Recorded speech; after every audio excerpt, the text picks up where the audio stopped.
Hi, this is Brian. Today I'm coming at you from Adam's Garage, and I'm going to report some more on the bolster. We're changing the bolster in George's Farmall H. With me today is Adam. Howdy. And with me is George. Hello, everybody. And we're working on George's 1944H. And I'm going to explain the bolster. Stand by. A couple weeks ago, we had the radiator out of the Farmall, and I noticed that this part of the bolster was rubbing on the cast iron of the bolster superstructure.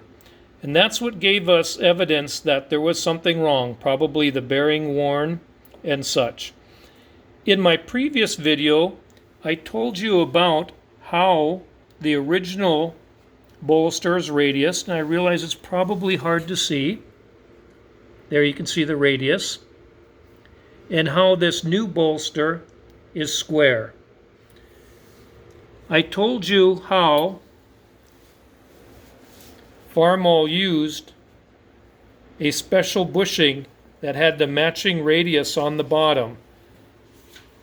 This bushing is going to match the radius, and then it gives you a flat surface to mount the bearing on, the thrust bearing. This bushing is supposed to be a 1/4 inch thick, but it is worn.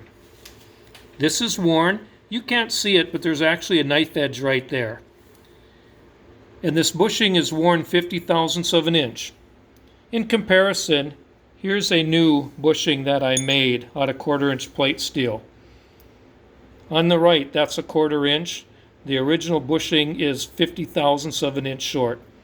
Now I'm going to have Adam stack all these pieces up, and we will take a measurement.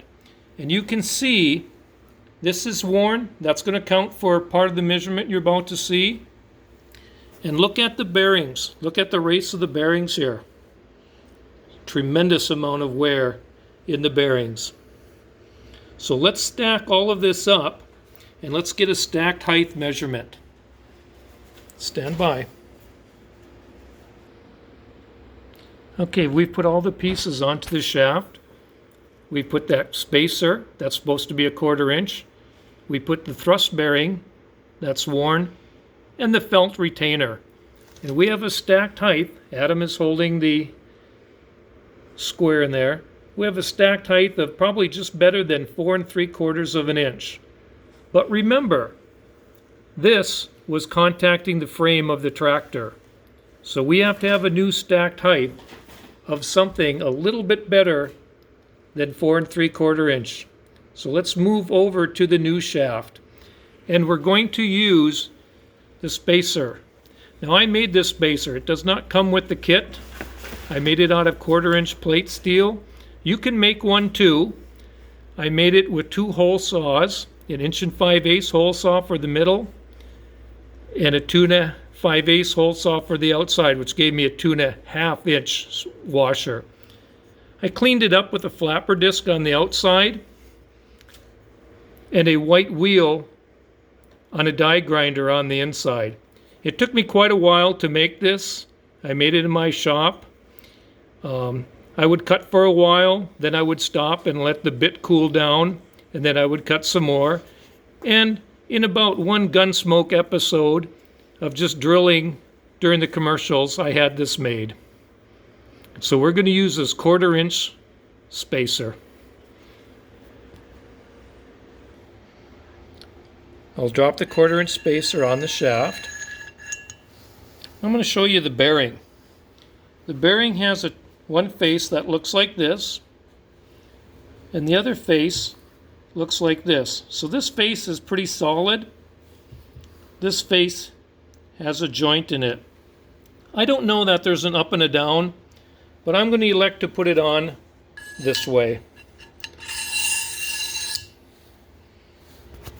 I'll pause there for a second so you can see how I did it. And then of course the felt retainer has to go on. Now Adam will grab that square again and we'll get a new stacked height. See, there we are, about 5 inches. That'll give us an extra 1/4 of an inch, and that'll keep this bolster away from the cast iron superstructure. So I was wrong in saying that we weren't going to use that original spacer. In a way, I was right. We're not going to use the original one because it's worn down too bad. Plus, it's kind of radiused on the bottom, and it wouldn't sit 100% on the shaft. I don't like that. A new 1/4 inch spacer has much more surface area on the bottom of the spacer, and that's what we're going to use. Well, that's what we're going to do, George. We're going to use the spacer that I made, and that's going to bring us up to 5 inches, and that's going to keep that bolster fitting real nice.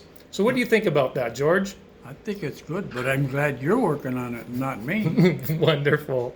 Thank you so much. It's so fun working on your tractor. Well, this is Brian. Once again, have fun working on your old tractor. Thank you.